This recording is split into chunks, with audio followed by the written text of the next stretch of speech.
Nas edições anteriores de X-Force, nós vimos a Dominus sendo capturada por uma nova organização criminosa chamada Xeno. Eles utilizaram a pele da mutante para criar uma série de assassinos aprimorados que invadiram Krakoa e assassinaram o Professor X. Só que mais do que isso, a 7ª edição da revista nos mostra que eles criaram um clone da Domino para matar pessoas que lutam em prol da causa mutante ao redor do mundo. E isso estava fazendo com que a sorte da Domino original diminuísse, mas o jogo tá prestes a virar.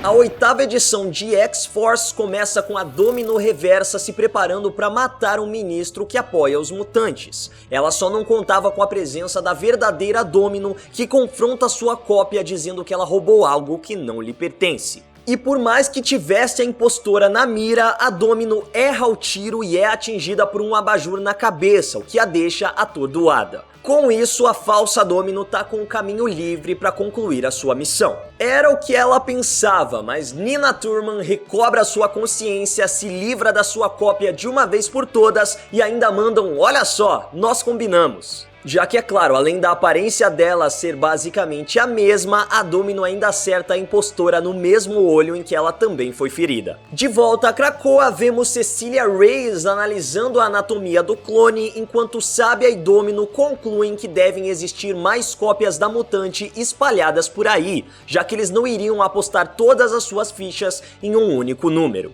Ainda assim, depois de assassinar a sua cópia, a Domino diz que encontrou um trevo de 4 folhas, algo que sempre foi muito comum na sua vida, mas que não acontecia desde que ela foi utilizada como um rato de laboratório pela Xeno. Ou seja, matar os seus clones faz com que ela recupere a sua sorte. Mais uma noite se passa e mais uma vez a Domino não consegue dormir. Ela resolve nadar, fazendo uma analogia que ao estar embaixo d'água ela não escuta nada, não escuta os problemas, não escuta os barulhos que a atormentam, mas eventualmente ela é obrigada a voltar para a superfície e encarar o que a espera. Só que dessa vez ela encontra o Colossus, que também não consegue dormir. A Domino comenta algo sobre recorrer a algum dos medicamentos milagrosos de Krakoa para que eles finalmente consigam descansar, e o Colossus pergunta se ela já pensou em um tipo diferente de dormir. E na hora eu fiquei, Piotr safadinho, vai se dar bem, hein? Mas ele continua dizendo que eles poderiam nadar juntos até ele se transformar em metal e segurá-la bem forte. Assim os dois seriam envolvidos pelas profundezas e finalmente poderiam descansar. Só então eu me toquei, rapaz, o bicho tá falando de suicídio. É claro que a morte tem um significado diferente para a nova realidade mutante. É basicamente um renascimento, e o que ele quer é exatamente deixar esses traumas para trás e renascer com um backup anterior em que ele ainda não tenha passado por essas situações. Mas é o que nós já comentamos antes também. A Domino quer se lembrar do que ela passou. Ela precisa se lembrar o que aconteceu porque ela quer vingança. Ela quer desfazer essas coisas porque ela se sente culpada por tudo que vem acontecendo desde que o seu corpo foi utilizado nos experimentos da Xeno. E para ajudar nessa missão, a Sábia também faz parte das investigações. Ela mostra para Domino uma gravação de uma pessoa caminhando até um dos portais na Rússia e testando se é capaz de atravessá-lo. Acontece que esse portal estava sendo vigiado pelo exército, mas convenientemente ninguém viu a pessoa passando. Que sorte, né? Sem contar que a pessoa também tem a pele manchada, assim como a própria Domino. Ou seja, era mais um dos experimentos da Xeno testando se seus soldados de laboratório conseguem atravessar os portais para Krakoa agora que possuem o DNA da mutante. Com essa nova informação e seguindo a dica da Domino de que sempre encontrou muitos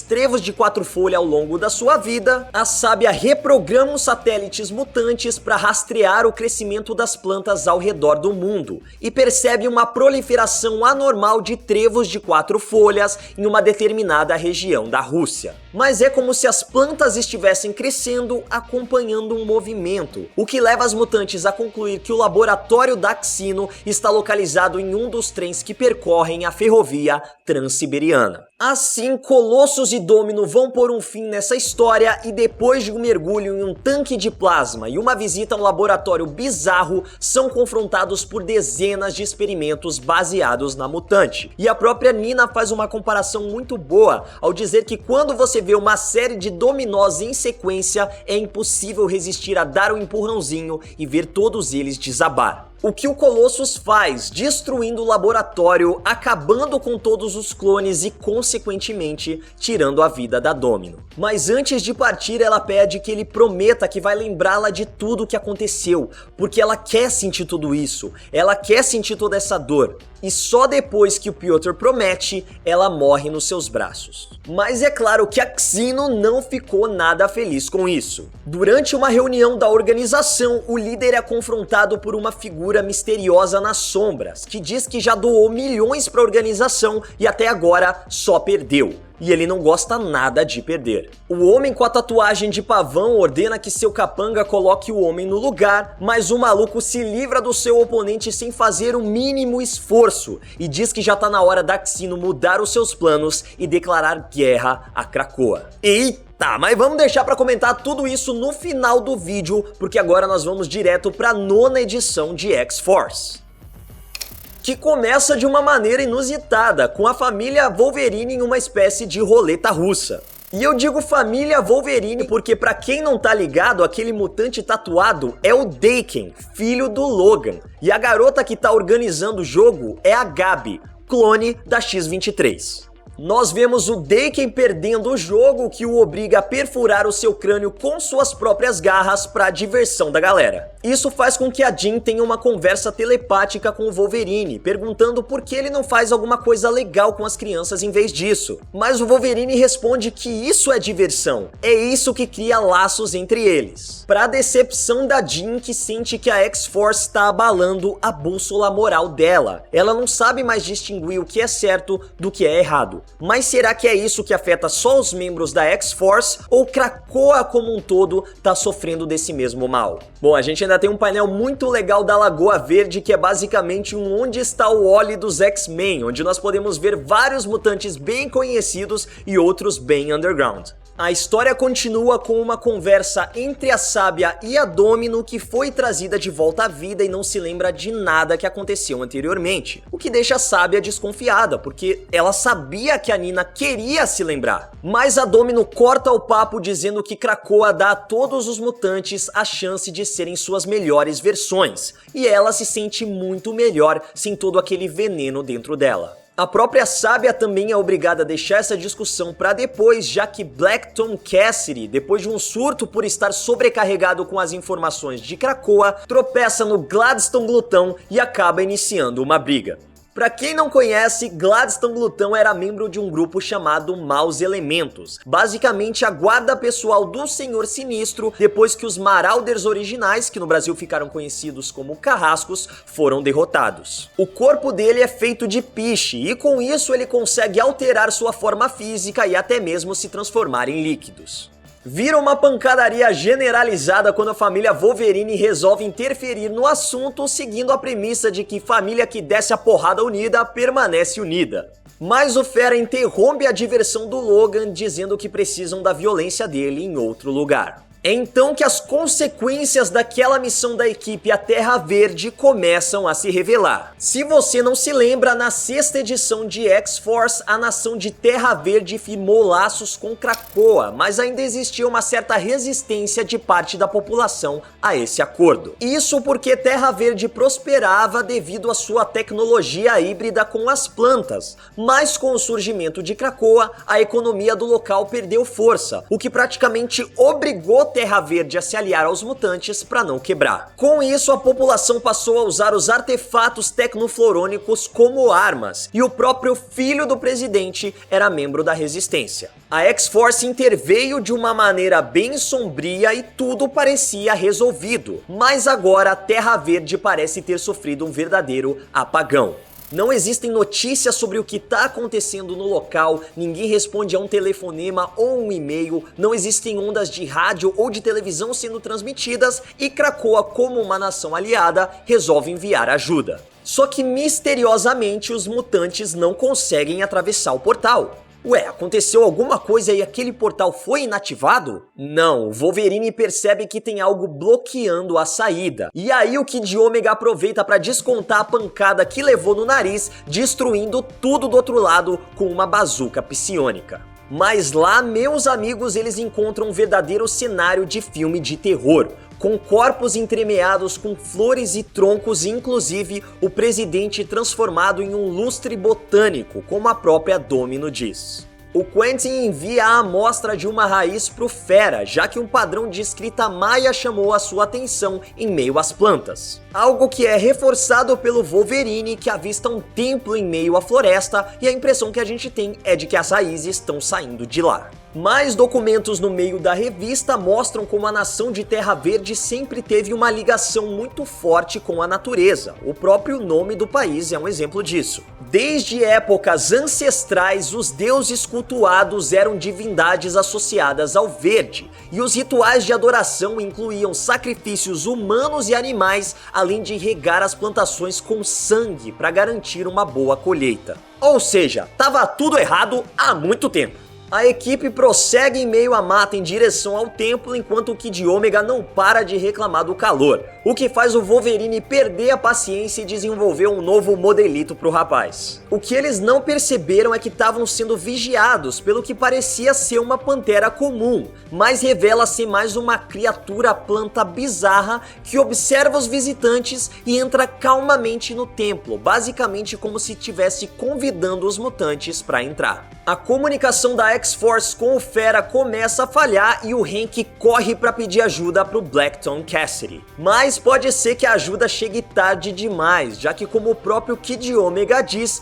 Terra Verde não é uma nação hostil, mas sim um deus enfurecido. E agora vamos para os comentários, começando por essa última história mesmo. Eu tô achando muito interessante que nós temos dois grandes temas nas histórias da X-Force, que se alternam entre todo esse conflito com o Axino e o mistério de Terra Verde. Acho que isso dá um dinamismo muito grande, as duas histórias têm muito potencial e com isso a gente tem uma variedade maior dentro da equipe, porque por mais que seja o mesmo time, o jeito que eles agem em cada uma das missões é diferente. A ambientação dessa segunda história é realmente assustadora na hora que eles chegam em Terra Verde. Os corpos misturados com as plantas me passou uma vibe de The Last of Us, mas ao mesmo tempo a parte que eles estão curtindo em Krakoa é muito legal. Afinal de contas, a nação foi criada para que os mutantes pudessem viver em paz. Então quando a gente tem essas festas e reuniões é sempre muito divertido de se ver. Por mais que realmente alguma coisa pareça errada, como a Jean diz na sua conversa com o Logan e como o próprio Wolverine e a Sábia desconfiam pela mudança de atitude da Domino. Então fica a impressão, que a gente também já tá comentando isso há muito tempo, que o Xavier, ou pode ser que Krakoa mesmo esteja fazendo isso, estão alterando mentalmente aqueles que são trazidos de volta à vida através dos protocolos de ressurreição para que eles ajam da maneira que for mais conveniente para a nação. Agora, quem tá com a mente alterada de verdade é o Blackton Cassidy. Se você não se lembra, ele é o responsável pela segurança de Krakoa ao se comunicar com a ilha, então ele sabe tudo o que tá acontecendo ao longo de toda a extensão de Krakoa. Mas isso tá deixando ele maluco. Imagina só, é como se você estivesse ouvindo várias vozes, vendo várias coisas, sentindo vários estímulos e tem que fazer tudo isso ter sentido para manter uma nação inteira segura. É muita responsabilidade e eu acho que em algum momento ele vai quebrar, ele não vai conseguir manter todo esse peso nas costas, como a gente vê que já tá acontecendo nessa história. Eu confesso que esperava um final mais impactante porque toda a ambientação dessa história estava bem sombria e eu não senti que o final conseguiu manter a mesma tensão, mas vamos ver como essa história vai continuar. Algumas coisas que vocês podem pedir pra eu comentar. Ué, a Domino foi trazida de volta à vida, mas ainda tem um braço machucado recriado com as plantas de Krakoa? Não, aquele é o artefato que o Forge criou através da tecnologia de Krakoa e que pode se transformar em praticamente qualquer arma. Eita, Krakoa precisa consumir 2 mutantes vivos por ano? Então é basicamente um ritual místico que os mutantes fazem, igual Terra Verde. Bom, essa informação não é nova, ela foi revelada lá nas primeiras primeiras histórias dos X-Men no Alvorecer do X ainda em 2019. E realmente, Krakoa precisa consumir energia vital equivalente a 2 mutantes para continuar mantendo as suas funções. Afinal de contas, é uma ilha viva, ela precisa se alimentar. Mas o que os mutantes fazem é permitir que Krakoa drene um pouquinho da energia de cada um deles, bem pouquinho de cada um. Assim, no final das contas, vai ser como se Krakoa tivesse consumido 2 mutantes, mas não rola nenhum ritual de sacrifício, o que não deixa de ser uma situação bizarra. Eu tô me questionando se não é a ilha que tá tomando algumas decisões por conta própria, viu? Acho que X-Force vai ser importante para algumas revelações que vem por aí. E por falar em revelação, na 8ª edição, que nós tivemos a conclusão da saga dos clones da Domino, eu tive a impressão de que tudo correu muito rápido. Nós tivemos 7 revistas em torno do mistério da Domino ser capturada, testada em laboratório, retornar para Krakoa, se ferir, aparecer um assassino misterioso que nós descobrimos ser um clone dela, pra tudo isso ser fechado em uma edição. Ela mata o clone, ela encontra a fábrica, ela destrói a fábrica, ela morre. Não que eu ache ruim, porque é claro, eu prefiro muito mais uma história que ande do que fique enrolando o leitor por várias edições. Mas eu acho que dava para separar os eventos dessa revista em pelo menos 2 edições, principalmente para que nós tivéssemos mais desenvolvimento na relação entre Domino e Colossus, porque tava muito legal ver os dois juntos, porque eram 2 personagens traumatizados, um dando força pro outro, e eu acho que a morte da Domino, o retorno dela com uma mentalidade diferente e o reencontro entre os personagens teria muito mais impacto se a relação entre eles fosse mais trabalhada. E essa figura misteriosa na reunião da Xeno, será que é o Sebastian Shaw? Tem muita gente apostando nele. Bom, pelo modo dele falar, o jeito que ele se refere a Krakoa, o modo também como ele se livra daquele capanga do homem com a tatuagem de pavão, tudo isso parece ser algo que o Sebastian Shaw faria. Mas ele diz que doou dezenas de milhões de rublos, que é a moeda russa. E por mais que o Sebastian Shaw tenha uma reserva muito grande de dinheiro espalhado ao redor do mundo, eu não sei se ele ia se referir tão diretamente à moeda russa. Eu acho que realmente é alguém da Rússia que tá falando que doou muito dinheiro para a organização. Fora que a gente já viu o Shaw desmantelando um cartel lá nas histórias dos Novos Mutantes, justamente porque esse cartel bateu de frente com os mutantes. Ou seja, a gente sabe que o Shaw só se importa com ele mesmo, ele só se importa com poder, ele só se importa em ficar rico, mas eu não sei se ele declararia uma guerra a Krakoa para isso. Em outras versões, talvez, mas agora ele tá lutando em prol da causa mutante. É do jeito distorcido e cuzão que o Shaw sempre teve,